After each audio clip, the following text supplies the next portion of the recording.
رمضان تجلى وابتسما، طوبى للعبد إذا اغتنما.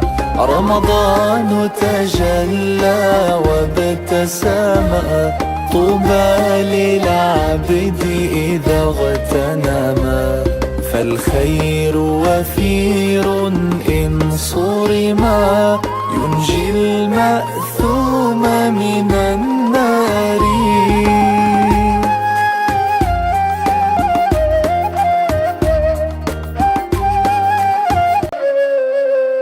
رمضان زمان البركات، رمضان زمان الحسنات، رمضان مجال الصلوات، طوبى للنفس بتقواها.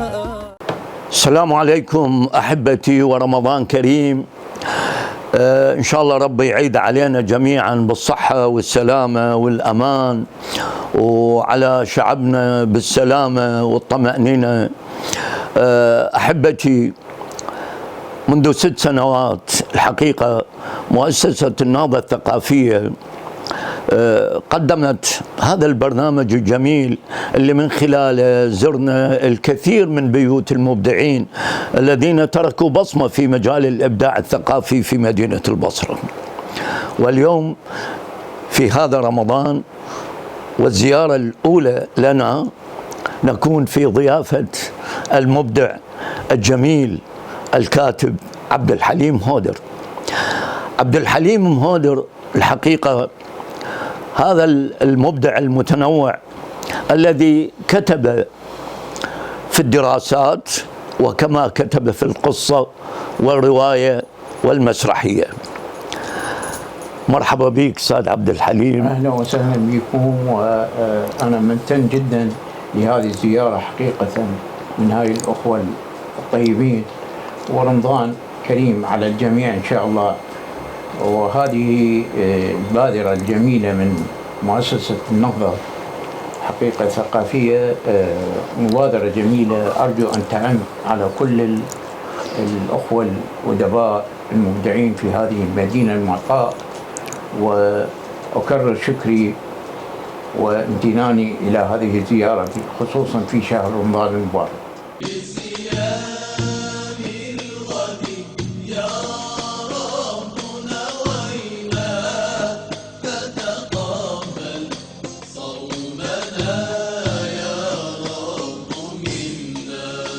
أستاذ عبد الحليم، الحقيقة مثل ما أي متتبع أي قارئ لك يدرك بأنك ذهبت إلى أبواب كثيرة في الثقافة.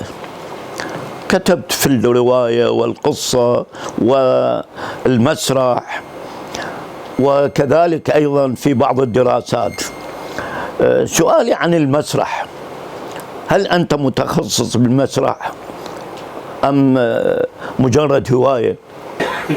هي أكيد هواية، لأن المسرح عالم آخر.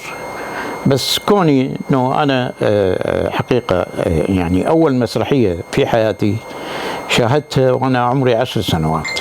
والغريبة بالأمر أنه هذه المسرحية قدمت في جامع ولم تقدم في مسرح، فكانت هذه بذرة يعني استمرت. وأنا بالمتوسطة حقيقة كان علي الأطرش وعبد الأمير السلمي عندهم عمل مسرحي في المتوسطة مالتنا. كوني كطفل يعني في ذاك الوقت بالمتوسطة حقيقة اعتبروني وكيح يعني، شاركوني في مسرحية. هذه مسرحيتهم هي حقيقة يعني اللقطة صغيرة جدا، انه يعني بدون كلام بدون شيء، بس هذا الطفل يطلع على خشبة المسرح. وكانت هذه بالنسبة لي فد عالم آخر، بحيث انه انا يعني جندت والدي والعائلة وكذلك حتى المحلة. انه انا يعني راح اطلع في مسرحيه تقدم في مدرستنا، فالمسرح اصبح الى فد امتداد. لكن انا ايضا يعني اضافه الى الادب، انا عملت افلام تسجيليه انا وخالد، وافلام جميله جدا، يعني مزرعة النخيل وجمانة البحار وسينوغرافيا الشاط، وحوالي 13 جزء لمزارات، و10 أجزاء لحساب فضائية الحضارة يعني اسمها ذاكرة المدينة. سعادتنا اليوم كبيرة أن يرافقنا في هذه الزيارة الشاعر المبدع أبو زيد رافع بندر. أهلا وسهلا بك أبو زيد، مرحبا بك. رمضان مبارك. الحقيقة اليوم نلتقي ضمن هذه المؤسسة بأحد الرموز الأدبية القاص والروائي الأستاذ عبد الحليم مهودر، هذا الاسم اللامع في مجال الرواية والقصة القصيرة. أنا إذ ألج هذه المؤسسة أحمل بداخلي بعض من الأسئلة التي طالما كانت تدور بداخلي وتثير رغبتي في معرفة أسبابها. من هذه الأسئلة: هل إن الأستاذ عبد الحليم مهودر هو هذا الاسم الحقيقي أم هو اسم ثقافي مستعار؟ أنا أتوجه بهذا السؤال كما أتوجه له بكونه روائي عاصر أجيال كثيرة. هل باستطاعة مهودر أن يذكر لنا بعضا من ذكرياته مع القاص المرحوم محمود عبد الوهاب، ولا سيما وأنه لديه الآن كتاب مشترك مع أستاذنا الكبير كما يطلقون عليه رئيس جمهورية السرد الأستاذ محمد خضير؟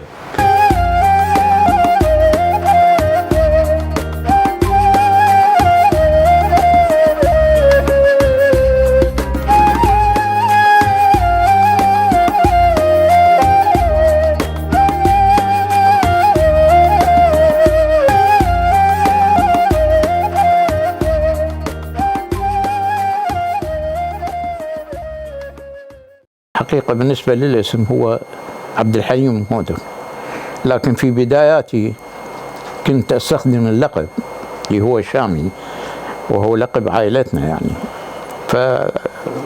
وهذا اللقب حقيقة فادني كثيرا في بداية مشواري، خصوصا أنه أنا اشتغلت في بغداد بالصحافة، اشتغلت بالراصد وبالإذاعة والتلفزيون اللي هي بعدين صارت فنون. وحقيقة محمد الجزائري اللي هو كان يديرها زودني بهوية تحمل هذا الاسم،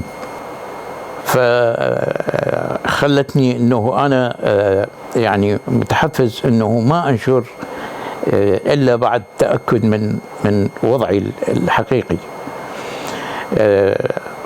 أما في ما يخص العلاقات ويا محمود عبد الوهاب، حقيقة محمود عبد الوهاب رجل كان هو مثقف كبير جدا يعني، إلا أنه ارتبط وياي بعلاقة حميمية، إضافة إلى أنه هو يعني عنده قول عني حقيقة، وأنا أعتز بهذا القول، انه عندما سئل عن الادباء او منو احسن الكتاب، فاجابهم انه هو عبد الحليم مهودر.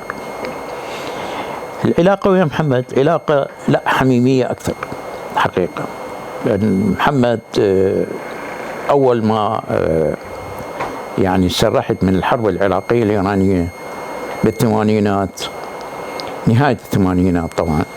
حقيقة تعرفت على محمد بشكل جدي، أصبح محمد يعني كنا نسكن في منطقتين متجاورة، هو يسكن في دور الضباط وأنا أسكن هنا، فكان هذا الطريق سالك بيناتنا. أما بالأخير حقيقة أنتجت كتاب ويحمل اسمي طبعا، هو مشترك بيني وبين محمد، ما كاتبه محمد عني وما أنا كاتبه عن محمد، وأيضا حوار طويل بيني وبين محمد، إضافة إلى بحث التخرج من الكلية هو عن رؤيا خريف مال محمد خضير. رمضان تجلى وابتسم، طوبى للعبد إذا اغتنما، فالخير وفير إن صرما، ينجي المأثور